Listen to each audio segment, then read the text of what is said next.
কেমন আছেন বন্ধুরা? সীমা রান্নাঘরে আবারও আপনাদেরকে স্বাগত। এইখানে আমি আজ মাংস বানিয়ে আপনাদেরকে দেখাবো। আজকে আমি খরগোশের মাংস রান্না করব, তাই ভাবলাম আপনাদের সাথেও শেয়ার করা যাক।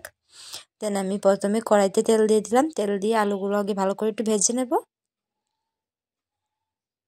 কে কে খরগোশের মাংস কি কখনো ট্রাই করেছেন? কি ভালো লাগে না কি খারাপ লাগে আমাকে অবশ্যই কমেন্ট করে জানাবেন।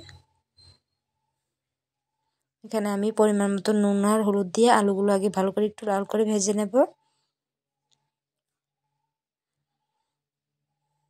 দেখুন মাংসগুলো ভালো করে আগে পরিষ্কার করে নিয়েছি, এবার ধুয়েও নিয়েছি। আমি আপনাদেরকে মাংসটা দেখিয়ে দিয়েছি। দেখুন এবার আমি দেখুন লাল আলুগুলো ভাজা হয়ে গেছে মোটামুটি, আর একটু ভেজে নেব। দেন আলুগুলো ভাজা হয়ে গেছে আমার। এবার আমি একই কড়াইতে পেঁয়াজ কুচিগুলো দিয়ে দেব, দিয়ে পেঁয়াজগুলো ভালো করে একটু ভেজে নেব। দেন যে আমি মশলাটা দেখিয়েছিলাম মশলাটা দিয়ে দেব। এই শুকনো লঙ্কা, আদা রসুন, জিরে গুঁড়ো, আর এদিকে আমি মাংসটা নুন আর হলুদ দিয়ে ভালো করে একটু মেখে নেব। আমি সব মাংসের ক্ষেত্রেই নুন আর হলুদ দিয়ে একটু মাখিয়ে রাখি মাংসটা, তাহলে মাংসের কালারটা একটু সুন্দর আসে।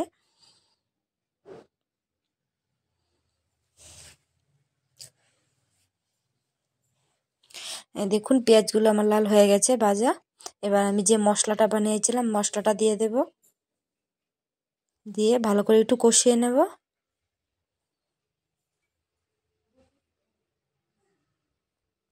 দেখুন এই পর্যায়ে আমি পরিমাণ মতো নুন আর হলুদ দিয়ে দেব।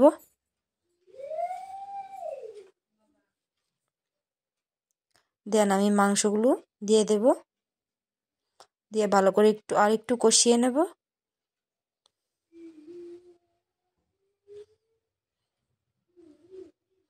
আপনারা কিভাবে মাংস রান্না করেন অবশ্যই আমাকে জানাবেন। দেখুন এবার আমি আলুগুলো দিয়ে দেব, দিয়ে আমি আবার একটু ঢাকা দিয়ে ভালো করে আরেকটু কষিয়ে নেব মাংসটাকে।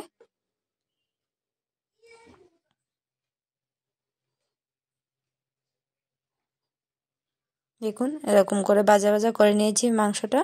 এবার অল্প একটু জল দিয়ে দেব।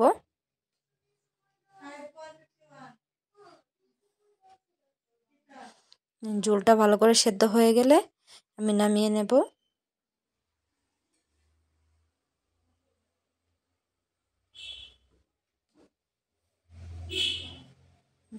দেখুন ঝোলটা আমার সেদ্ধ হয়ে গেছে। এবার নামানোর আগে আমি একটু গরম মশলা দিয়ে দেব। আমার চ্যানেলটাকে ভালো লাগলে অবশ্যই সাবস্ক্রাইব করে দেবেন, যারা করে দিয়েছেন তাদেরকে অসংখ্য ধন্যবাদ। রান্নাটা কেমন হয়েছে কমেন্ট করতে ভুলবেন না।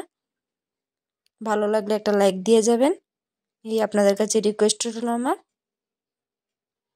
এবার গরম মশলা দিয়ে দিলাম। এবার নিয়ে নামিয়ে নিলে হয়ে গেল আমার খরগোশের মাংস রেসিপি। দেখুন বন্ধুরা।